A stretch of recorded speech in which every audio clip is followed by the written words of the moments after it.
Right, I've been getting so many direct messages and messages on Instagram, Twitter, etc. I've decided to put this video together in response to the Jake Paul Tommy Fury fight at the weekend. What a great fight that was. Great fun, great to be part of it on BT Sport. And you obviously, if you watched it, you'd have heard my comments there.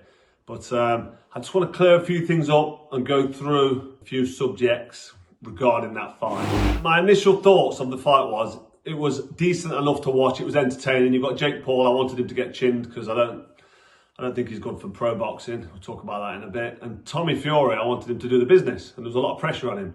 And I just thought the fight itself was watchable and it was entertaining because shots were nearly landing flush and something could happen. But actually, when you look at it in reality, it was a low level, below par, substandard professional boxing match. It could have been.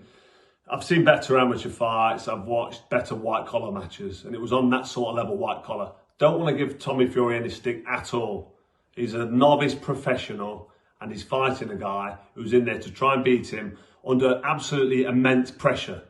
Tommy Fury had to do the business, he had to win. So the pressure walking to the ring, and then when he got in the ring before that first bell went, it must have been immense. Like he said after, this was his world title, and I can relate to that and say that probably was like your world title. You certainly got paid like it was a world title. So fair play to him. He coped with the pressure. He did the Fury name proud, and he got the job done. But he was in front of a guy in Jake Paul who it just looked hopeless. I don't want to just give Jake Paul stick because fair play to him. He's cracked the code, he's smashed it, he knows how to make money, and he makes a lot of bloody money. He's got a lot of followers. The demographic of his followers, I'm not sure. I think they're all kids, all teenagers. But fair play to him. He's built up his following, he's making his money. So I'm now happy that I can say, Jake Paul, you are not a professional fighter. You probably never will be. You've had a go, fair play to you, but you've been found wanting at a really low level. That begs the question, where does Tommy Fury go from here? What's next for him? He's earned big money fighting a below level, substandard opposition in Jake Paul. So he's not going to get hit and hurt.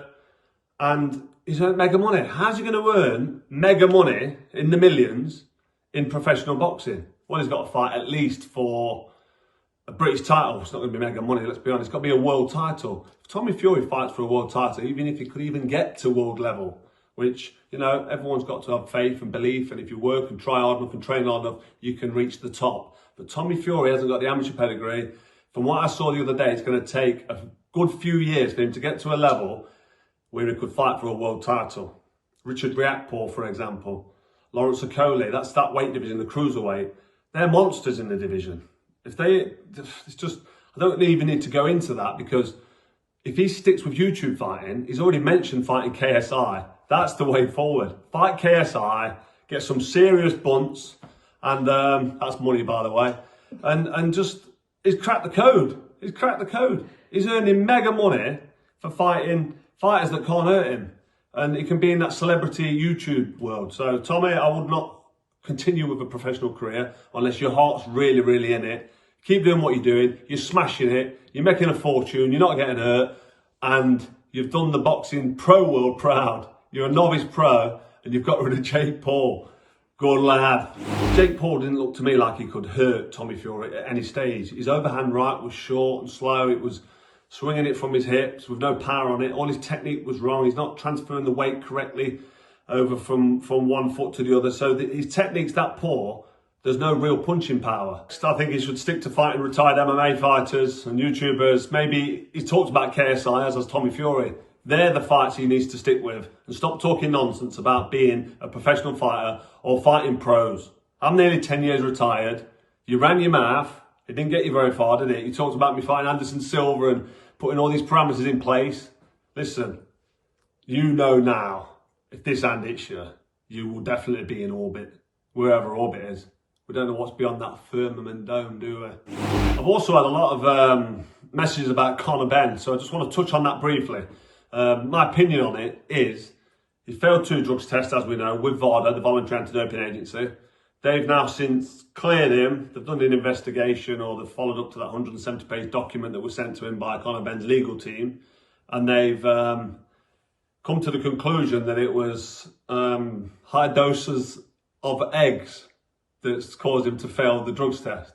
So we have to take that as real as it can be. If that's what they've said, then maybe we've got to accept it. But there's the issue with the British Boxing Board of Control. He's not got a boxing licence with the BBBC, which is the British governing body.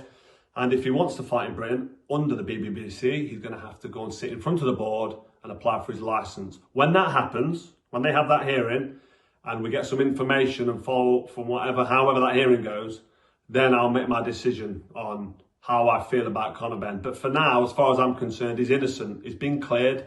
He failed 2 drug tests with VADA. They've now said it's because of high doses of eggs.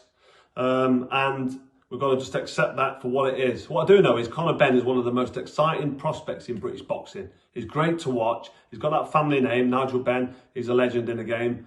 And it'd be great to see him progress his career and move forward and hopefully put all this behind him. But we're going to have to see and wait what transpires with that meeting with the Board of Control. Another subject, people are saying this exhibitions, YouTube fighters. You've got Floyd Mayweather fighting in London at the O2, which holds 20,000. My rematch with Mikel Kester was there, and there's been some great nights at the O2. It's a fantastic arena. Mayweather's there, and there's 1,300 people there apparently. What's he doing? Fighting in an exhibition fight in front of 1,300 people. One, I don't know where the money's coming from. And 2, I don't know why, as an ex-retired legend, maybe he's definitely one of the best fighters of all time, maybe the best fighter of all time, Floyd Mayweather. Why is he fighting in an empty arena for money he don't need? I don't understand it. It's upsetting for me to see somebody with that legacy fighting and I don't even know why. Well, I didn't see the fight. I just saw the reports on it, but I don't get it. Maybe he just loves the game that much. He just loves being in there, exchanging blows and being some part of boxing. I don't know. I don't agree with this stuff that Mayweather's doing. I don't understand it. I don't get it, but let me know what you think. So I hope this little video has cleared up any answers that you wanted to know from the Cobra, legend, future Hall of Famer. Leave your comments in the comment box below if that's the crack, if that's how this works. Just let me know what your thoughts are and I will get back to you. And hopefully I'll do a few more of these videos.